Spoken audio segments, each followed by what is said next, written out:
Get your hands off my gates before I have you arrested for trespassing. Bradford screamed, his face turning purple as he clawed at the heavy chain locking the main freight entrance. I did not say a word, just tapped my copy of the land deed against my clipboard and smiled. He was screaming about his 200 trucks stranded on the highway, about his contracts with major retailers, and about how he was going to ruin my life. I just looked at my watch and told him he had exactly 42 hours left to clear out. He did not know that the very dirt his trucks were idling on belonged to me, and the 15-year lease he thought was ironclad had just evaporated the moment he handed me my pink slip. To understand how a kid fresh out of business school managed to paralyze a $450 million logistics network in a single afternoon, you have to go back to 2011. Back then, Apex Freight System was not a massive network of cross-docking terminals and automated dispatch systems. It was just Richard Vance, 3 leased Peterbilts, and a tiny office in Newark that smelled like stale coffee and diesel fumes. Richard was a hard-working guy, a real trucker, who had spent 30 years on the road before trying to build his own fleet. I was 39 back then, with a decade of warehouse management under my belt. I had just inherited a piece of land from my uncle, an old 3-acre salvage yard situated right off Interstate 95. It was a prime location for logistics, sitting right in the throat of the Northeast Corridor, but it was overgrown with weeds and littered with rusted chassis. Richard wanted to lease the land to build a cross-dock facility. The problem was, he did not have the cash. Commercial rent in that area was already skyrocketing, and no bank would give him a loan without a secured lease. So, we made a deal.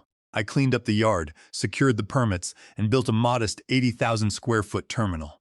In return, Richard hired me as the regional logistics manager to run the entire Northeast operation. We signed a 30-year lease with a monthly rent of $45,000, which was nearly half of the market value at the time. It was a partnership built on mutual trust. But since I was giving him a massive discount on the lease, my attorney insisted on a specific protective clause. Clause 14C stated that the lease was conditional on my active employment. If Apex Freight System terminated my employment for any reason other than documented gross misconduct, the lease would automatically nullify, and the tenant would have 48 hours to vacate the property. Richard did not mind. He knew I was the only one who could run the chaotic Newark hub anyway. For 15 years, we grew the business together. The Newark terminal became the beating heart of the company. We went from handling 10 local delivery vans to processing over 500 freight movements a day. I lived and breathed that yard. I knew every pothole in the asphalt, every driver who pulled through the gates, and every custom clearance protocol for the maritime containers arriving from the Port of New York and New Jersey. My daily routine was a busy coordination of manifests, carrier negotiations, and port customs clearance. I lived and breathed that yard, keeping our detention times low and operations running smoothly. Richard was always grateful. 5 years ago, when the company hit a valuation of $200 million, he signed an amendment to my contract. It was a loyalty bonus structure. I would receive a 2.5% share of the Northeast Hub's net profits, accumulated over 5 years and payable on my 15th anniversary with the company. By the end of 2025, that bonus pool had grown to exactly $3 million. I was looking forward to that payout. It was my retirement plan, my security blanket, and the reward for 15 years of 60-hour work weeks. But then, Richard's health began to fail. In late 2025, he suffered a stroke that forced him to step back from day-to-day operations. He remained the majority shareholder, but the board appointed his 32-year-old son, Bradford Vance, as the new chief operating officer. Bradford was a kid who had never touched a steering wheel or strapped down a flatbed load. He had a fancy business degree from an Ivy League school, a collection of tailored suits, and a burning desire to prove he was smarter than his father. He looked at Apex Freight System not as a network of hard-working people and physical assets, but as a spreadsheet of numbers that needed to be optimized. When Bradford took over, he hired consultants to audit our costs. They spent 3 weeks looking only at our payroll, ignoring driver turnover and customs efficiency. They just saw my salary and the $3 million loyalty bonus due in early 2026 as an easy expense to cut. To a kid like Bradford, $3 million was a massive line item he could cut to make his first quarter as COO look incredibly profitable. He did not care about my 15 years of service, nor did he care that I had helped his father build the company from nothing. He just saw a manager who was paid too much and an expensive contract that could be terminated. The consultants told him that they could easily replace me with a third-party logistics provider for half the cost, and by firing me before the 15th anniversary, they could legally void the bonus payment. I remember the day Bradford first came to my office. He walked in without knocking, looked around at my worn metal desk, the faded photos of the original 3-truck fleet, and the stacks of paper manifests. He wrinkled his nose as if he could smell the exhaust fumes coming off the yard. He told me that my management style was outdated, that we needed to transition to a fully digital, outsourced model, and that my services would no longer be required. He spoke with a cold, calculated efficiency, as if he were reading from a script. I just sat there, listening to him talk about streamlining operations and cutting the fat. I did not get angry. I did not raise my voice. I just looked at this kid, who was barely in diapers when his father and I were hauling freight through snowstorms, and wondered how someone could be so blind to the reality of the business they were running. The formal termination took place on a rainy Friday morning in the terminal's main conference room. Bradford had arrived from the corporate office in a chauffeured sedan, accompanied by Sarah Jenkins, a junior human resources representative who looked visibly uncomfortable. Bradford sat at the end of the long laminate table looking at his thin laptop. He did not look up when I walked in. He just pointed to the empty chair across from him. I sat down, set my coffee mug on the table, and waited. Sarah started speaking first, her voice rehearsed and flat. She explained that as part of Apex Freight Systems' new efficiency initiative, the company was restructuring its regional management. My position as the Northeast Logistics Terminal Manager was being eliminated, and the management of the Newark hub was being transitioned to an external logistics provider. She handed me a neat blue folder containing the severance package. Bradford finally looked up, a smug expression on his face. He told me that they were offering me a severance package of 3 months' salary, which came to $45,000, plus 6 months of continued health insurance coverage. But there was a catch, of course. To receive the money, I had to sign a comprehensive release of liability, a strict non-disclosure agreement, and a non-compete clause that would prevent me from working for any logistics company in this Detroit area for the next 2 years. I opened the folder and flipped through the documents. My eyes immediately scanned the pages for any mention of my loyalty bonus. I did not see it. I looked at Bradford and asked about the $3 million loyalty bonus that had been accruing over the last 5 years. Bradford let out a small, condescending chuckle. He adjusted his silk tie and leaned forward. He told me that according to the amendment signed in 2021, the bonus was contingent on my active employment on the 15th anniversary of the agreement. That anniversary was still exactly 12 days away. Since I was being terminated today, I would not be an active employee on that date, and therefore the bonus was forfeited. He said it was just business, a simple matter of contractual dates, and that the company was under no obligation to pay a bonus to someone who was no longer on the payroll. I looked at Sarah, then back at Bradford. It was clear that this whole restructuring plan was designed for the sole purpose of dodging that $3 million payment. Bradford thought he was being incredibly clever. He thought he had found a loophole that would save the company millions and make him look like a financial genius to the board of directors. What he did not realize was that his father's legal department had never cross-referenced my employment contract with the property deeds for the terminal. I closed the blue folder and pushed it back across the table. I told him I would not be signing the severance agreement or the liability waiver. Bradford's smile vanished. He warned me that fighting in court would take years and bankrupt me, while their corporate lawyers would tie me up in litigation. He urged me to take the $45,000 and walk away. I stood up, buttoned my jacket, and picked up my coffee mug. I told him that I accepted my termination, but I would not sign away my rights. I told him he would receive my response through my legal counsel. Bradford sneered, telling me that I was making a massive mistake. He stood up and told me that my security clearance was already deactivated and that I had 30 minutes to pack my personal belongings and vacate the property.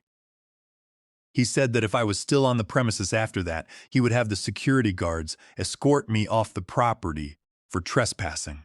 I walked back to my office, grabbed a cardboard box, and began packing my framed photos, old logbooks, and my brass paperweight. Gavin, my senior dispatcher, walked in looking worried. When I confirmed I was let go, he was shocked, asking how they expected to manage the Monday morning rush. I told him they were outsourcing the management. Gavin just shook his head, calling it an absolute disaster. I carried my box to my truck, looking back at the busy yard. I felt a pang of sadness but also a cold resolve. Bradford thought he could strip away my retirement savings, but he had no idea what he had just unlocked. I drove straight to the office of Walter Higgins, my real estate and commercial contract attorney. Walter was a sharp veteran lawyer who had helped me draft the original lease agreement back in 2011. I sat down in his office and explained what had just happened. I handed him my termination letter and the unsigned severance agreement. Walter read through the documents, a slow smile spreading across his face. He shook his head in disbelief, asking if the young COO had actually fired me before checking the lease agreement. I confirmed that Bradford had no idea about Clause 14C. Walter got up, walked over to his filing cabinet, and pulled out the original 2011 lease agreement. He flipped to page 12 and pointed to Clause 14C, which was written in clear, unambiguous language. The clause stated that the lease was an exclusive agreement between Miller Land Holdings LLC and Apex Freight System, and that it was strictly conditional on my active employment as the regional logistics manager. In the event of my termination for any reason other than documented gross misconduct, the lease would automatically terminate 48 hours from the time of my dismissal. Walter looked at his watch.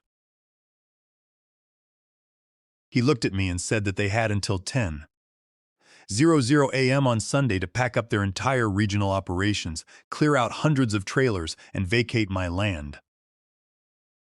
If they were still there on Sunday morning, they would be in unlawful possession of the property, and we could legally lock the gates and file for an immediate eviction.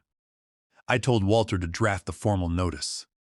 I wanted it served to Bradford Vance and the corporate headquarters by certified mail and hand-delivered by a courier to the Newark terminal manager's office before the end of the day. It was time to show Bradford the difference between running a business on a spreadsheet and running it on the ground. The formal lease termination notice was hand-delivered to the Newark terminal office at 3:30 p.m. on Friday. At the exact same time, Walter Higgins sent a digital copy directly to Bradford's personal email and the corporate legal department's general inbox in Manhattan. I knew exactly what would happen next. It was Friday afternoon, the worst time of the week for corporate bureaucracy. Most of the senior executives were already heading out for the weekend, and the junior staff were watching the clock, waiting to log off.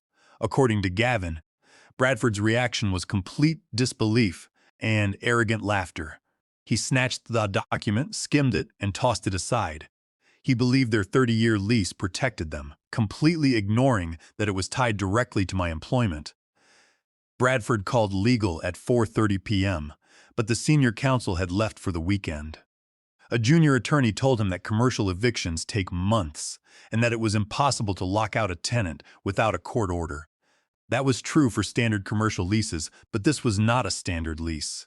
It was a conditional license to occupy land, and under New Jersey law, the expiration of a conditional license allows the owner to immediately reclaim possession of the property without a lengthy eviction process, provided there is no breach of the peace. Secure in his ignorance, Bradford left the office and went home for the weekend, convinced that Monday morning would bring a quick resolution and that his legal team would easily crush my desperate attempt at revenge.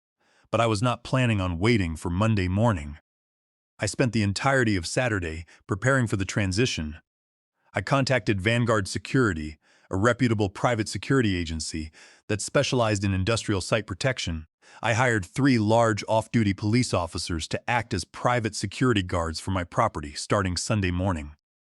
I also contacted a local commercial locksmith, a guy named Carl who had done work for the terminal for years and knew the physical layout of the gates. I explained the situation to Carl and showed him the deed and the legal notice. He agreed to meet me at the gates at 9:30 a.m. on Sunday. I spent Saturday night preparing, knowing this would trigger a massive corporate earthquake. The Newark terminal was our primary northeast cross-docking hub. Closing it would choke the supply chain for dozens of retail giants. But Bradford had chosen this path when he cheated me out of my bonus. On Sunday morning, the sky was overcast and a cold wind was blowing across the industrial flats. I arrived at the terminal gates at 9:15 a.m. in my pickup truck. Carl the locksmith was already waiting in his service van, and the 3 private security guards I hired arrived shortly after in an unmarked black SUV. They were wearing tactical security uniforms, looking professional and imposing. The Newark yard was relatively quiet on Sunday mornings. There were no outbound delivery runs scheduled, but we always had inbound long-haul trucks arriving from the West Coast and Canada, and yard hostlers moving empty trailers to prepare for the Monday morning rush. The main gates were open and the contracted security guard, a young guy named Leo, was sitting in the guard shack, scrolling on his phone. At 9:45 a.m., I walked up to the guard shack, accompanied by the security supervisor I hired. Leo looked up, surprised to see me. I told him that as of 10 a.m. today, the lease for this property was officially terminated, and Apex Freight System was no longer authorized to occupy the land. I handed him a copy of the termination notice and the deed. I told him that he and the yard staff had 15 minutes to gather their personal belongings and leave the premises. Leo was completely bewildered. He looked at the paperwork, then at the 3 large security guards standing behind me. He tried to call his supervisor, but it was Sunday morning and no one was answering. At 9:55 a.m., the weekend yard supervisor, a guy named Roy who had worked under me for 5 years, came walking over from the main warehouse. He was holding a clipboard, looking confused. I explained the situation to Roy. Unlike Bradford, Roy knew how the yard was structured. He knew that I owned the land. His face went pale when he realized what was happening. I told him that I did not want to make things difficult for him or the yard staff, but they had to leave the property. Roy did not argue. He knew me too well, and he knew that if I was doing this, I had the legal right to do it. He went inside the warehouse, told the 3 yard workers to pack up, and they all walked out of the gates at 10 a.m. The moment they cleared the perimeter, I signaled to Carl. He jumped out of his van with a heavy pair of bolt cutters.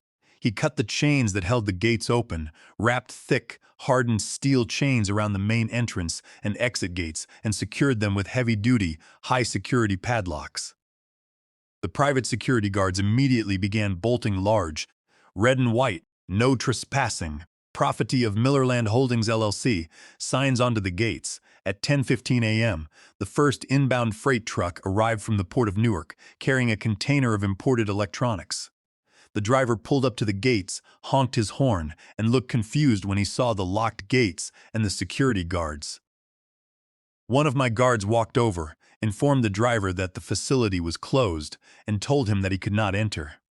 The driver had no choice but to pull his massive semi-truck over to the side of the public access road. Within 30 minutes, 3 more trucks arrived. By noon, there were 12 massive semi-trucks parked along the access road, their diesel engines idling in the cold air. The queue was starting to spill out onto the main state highway, blocking the flow of traffic.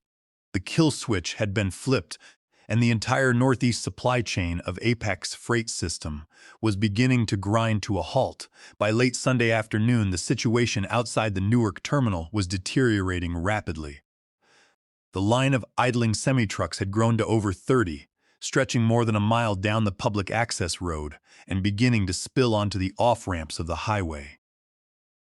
The local police department had dispatchers calling the terminal office, and eventually 2 patrol cars arrived at the gates with their lights flashing. The senior officer, a veteran trooper named Miller, no relation to me, walked up to the locked gates where my private security team was standing.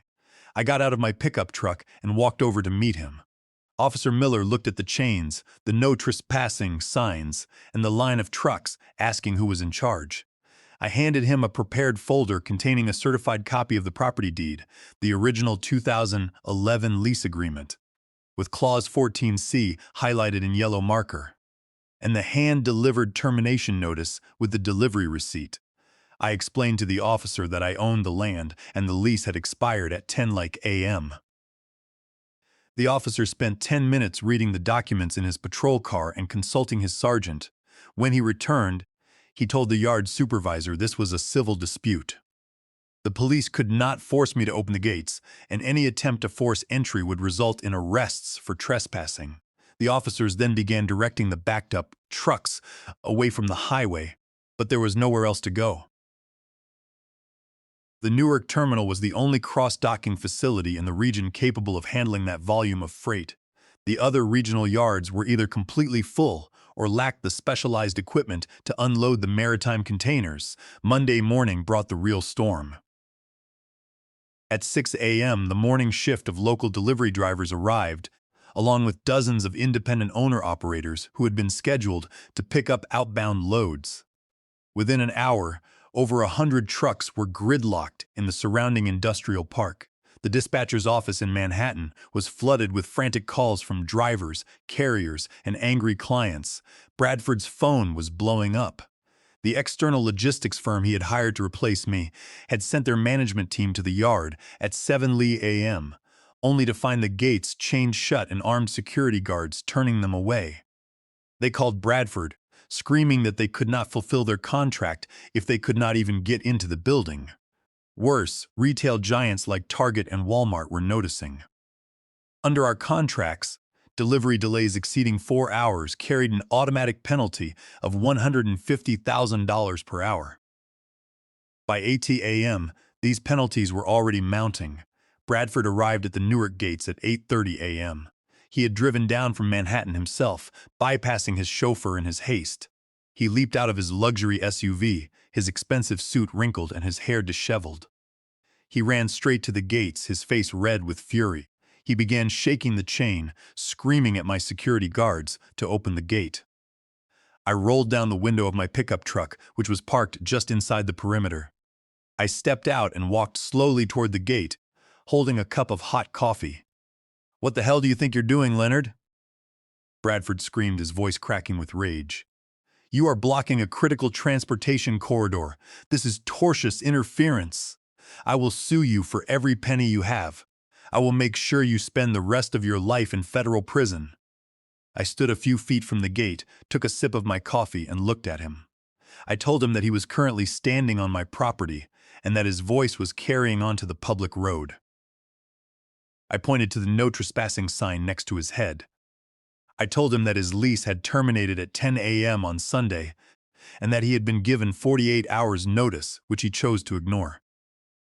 I told him that if he wanted to discuss the legal aspects, he could have his lawyers call Walter Higgins, but until then, the gates would remain locked. Bradford looked like he was about to have a stroke. He yelled that he had a 30-year lease and that a judge would throw me out of court by afternoon. I told him to look at Clause 14C of the lease agreement that his father had signed. I told him that the lease was conditional on my employment, and that when he fired me on Friday to dodge my $3 million bonus, he had legally terminated the lease. His face went from red to a pale, sickly green. The realization was finally beginning to penetrate his thick skull. He looked back at the line of trucks, then at the police cars directing traffic, and then at me. Before he could say another word, my cell phone rang. I pulled it out of my pocket and looked at the screen. It was Richard Vance. I answered the call. Richard's voice was weak, his speech slightly slurred from the stroke, but his mind was sharp enough to understand the crisis. He asked me what was happening in Newark, saying he had just received an emergency alert from the board about a total system shutdown. "Richard," I said, keeping my voice respectful, "I'm sorry to trouble you during your recovery, but your son fired me on Friday morning. He did it to avoid paying the $3 million loyalty bonus we agreed on 5 years ago.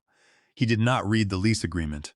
Under Clause 14C, My termination automatically voided the lease on the Newark property.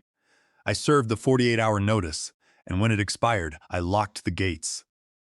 Your trucks are currently blocking the highway, and Bradford is standing outside my gate, screaming at me.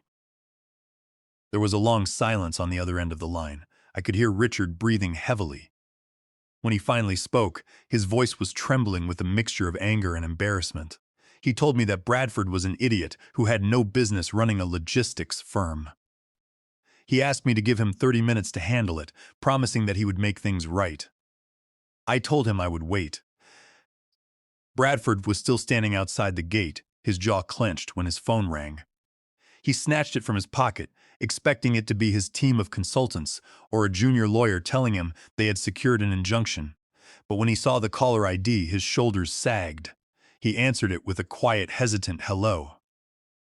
Even from a few feet away, I could hear Richard screaming that Bradford was an incompetent fool who had nearly ruined a 30-year-old business. He ordered his son to hand me the phone immediately, or be fired on the spot and written out of the family trust. Bradford looked at the phone, then looked at me through the steel bars of the gate. His face was pale, his eyes wide with fear and humiliation. He slowly reached his hand through the gate, holding the phone out to me. I stepped forward, took the device, and placed it to my ear. "I'm here, Richard," I said calmly. "Leonard, thank God," Richard said, his voice shaking slightly. "I cannot apologize enough for what this boy did. He has no idea how this industry works, and he has no respect for the people who built this company.